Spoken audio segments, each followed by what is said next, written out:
Mae wedi cyrraedd ei chafbwynt yma yn y gylch coedwigedd. Ar fi'n cychwyn rownd yr rynol dringo golyn 80 metr. Julie van der Brand a Benjamin Stevens. Gerwyn Hughes yn mynd â gynnwrf mae Gerwyn. Oes, mae'n rhaid excited, Andre. Mae hwn yn rhaid rhaid bwysig ar dynod. 80 metr mynd o'n dringo, ddim quite i'r top, ond dal yn uchel tŵr. Ynddo, mae'n uchel, ynddo. 80 metr, mae'n dipyn o gab yn dda. Ti'n bod mae'n neud un ando. Wedi bod yn neud nweth o aim eto.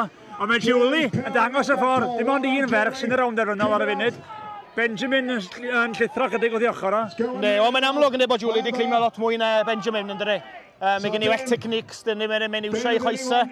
Mae'n neud siŵr bod ni'n pwyso nôl a mae gen i'r spikes fewn yn y goeden. A mae'r pren yn rhaid galed o beth dwi'n gofio fi, mae'n hawdd iawn llithro a colli rhythm. Rhythm dio i gyd yna. Rhythm dio, rhaid ti roed y spikes fewn a fel wyt ti'n mynd fewn, rhaid ti yr hwpio'r strap fyny wedyn i ddal dinan y sound. A mae'r ddau wedi bod teithio o dramor o Wlad Belg Wlad Belg di'r ddau, dwi'n gwybod.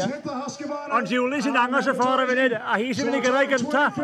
Rhyw 10 llath i fynd eto, cofio. Sgen i'm lot i fynd, wan, guys. Mae gen Benjamin dipyn o waith i wneud i ddal fyny. Diolch yn mynd i ddal fi, dwi'n meddwl. Mae'r gloch yn agos a i Julie.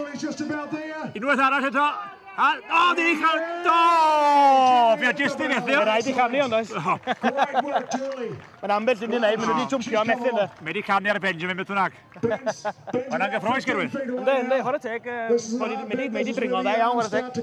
Dechrau gwych. Gwych? Gwych? Gwych yn gystadleuaeth.